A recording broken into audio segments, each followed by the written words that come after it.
സ്നേഹത്തോടെ ഞാൻ അഷ്റഫ് കാരക്കാട്. ഞാനിപ്പോൾ നമ്മളെ കുളപ്പുള്ളികൾ കിട്ടോ. കുളപ്പുള്ളിയിൽ നിന്ന് ഷൊറൂർക്ക് പോകുമ്പോൾ പമ്പ് ഇല്ല, പമ്പ് കഴിഞ്ഞ് തൊട്ടടുത്ത് കുഞ്ഞ് ഷോപ്പുണ്ടോ, കുഞ്ഞ് ഹോട്ടലാണിത്. ഹോട്ടൽ രാജ. ഏകദേശം 7 വർഷം പാക്കണം കേട്ടോ.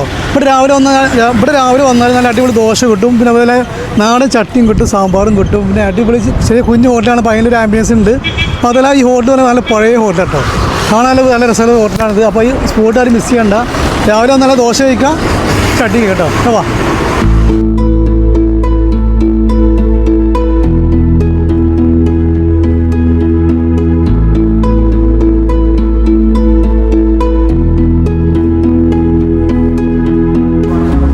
ദോശ കണ്ട് ഈ ഹോട്ടൽ ഇഷ്ടപ്പെട്ട ഹോട്ടൽ എനിക്ക് പഴയ ഹോട്ടലാണല്ലേ, ഞാൻ രസമുണ്ടല്ലേ ചേട്ടാ. എന്തൊക്കെയുണ്ട്, സുഖമല്ലേ? നമ്മൾ ഹോട്ടൽ അത്യാവശ്യം ഭയങ്കര ഹോട്ടല് ഇപ്പോൾ കുളപ്പുള്ളിത്തെ അപ്പോൾ ആദ്യത്തെ ഹോട്ടലിലേക്കാണ്, കുളപ്പുള്ളിയുടെ ഫസ്റ്റ് ഹോട്ടലിലേക്കാണല്ലേ. അങ്ങനത്തെ അതേ പോയി പഴം ഇന്നുണ്ട് അല്ലേ. എന്താ ഇവിടെ രാവിലെ രാവിലെ എന്തൊക്കെ ഉണ്ടാവും? രാവിലെ പുട്ട്, വെള്ളയപ്പം, ദോശ, ഇഡ്ഡലി ഉണ്ടാവുമല്ലേ. ഞായറാഴ്ച പ്രത്യേകത ഉണ്ടോ? ഞായറാഴ്ച ദോശ മാത്രം ഉണ്ടാവും. ദോശ മാത്രമല്ല അല്ലേ. എവിടെ ദോശ എങ്ങനെ കൊടുത്തേ? ദോശ അടിപൊളി ദോശയാണ്. നമ്മളെ വീട്ടിൽ നിന്ന് കിട്ടണ അതേമാതിരത്തെ ഒരു ഫീലിന് വേണ്ടി അടിപൊളി ടേസ്റ്റിലാണ്. നല്ല ടേസ്റ്റ്. എന്തൊക്കെ സുഖമല്ലേ?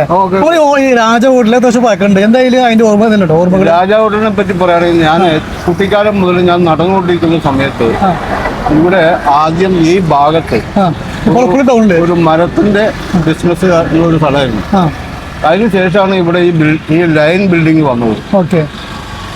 ഈ ലൈൻ ബിൽഡിംഗ് വന്നതിന് ശേഷം ആദ്യമായിട്ട് ഉണ്ടായിട്ടുള്ള ഒരു കടയാണ് രാജ ഹോട്ടൽ. ആദ്യത്തെ ബിൽഡിംഗ് ആണ്. അതെ, ആദ്യത്തെ ബിൽഡിംഗ് ആണ്, ആദ്യത്തെ കടയാണ് ഹോട്ടല്. ഓക്കെ.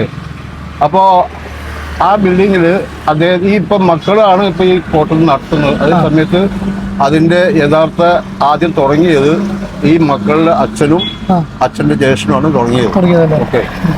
അന്ന് ഈ ഹോട്ടലിൽ നിന്നാണ് മിക്കവാറും പല ആൾക്കാരും ഭക്ഷണം കൊണ്ടുപോകും, അതേമാതിരി ഇരുന്ന് ഭക്ഷണം കഴിക്കും. ഇങ്ങനൊരു ഹോട്ടലാണ് ഇത്.